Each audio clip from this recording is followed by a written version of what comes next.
నిప్పు పెట్టారు, కూర్చున్నారు.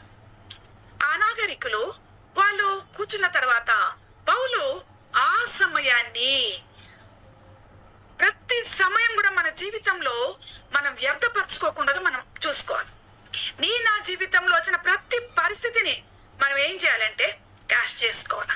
ఎట్లా మనం వాళ్ళకు సువార్త చెప్పాలా, ఎట్లా మనం వాళ్ళ దగ్గరికి వెళ్ళాలా, ఎట్లా మనం వాళ్ళకు క్రీస్తుని చూపెట్టాలా అన్న దీంట్లోనే మనం ఉండాలా. కానీ మనము మన సొంత వాటి కొరకు ఈ సమయంలో మనం ప్రయాసపడటానికి కొరకే లేదు.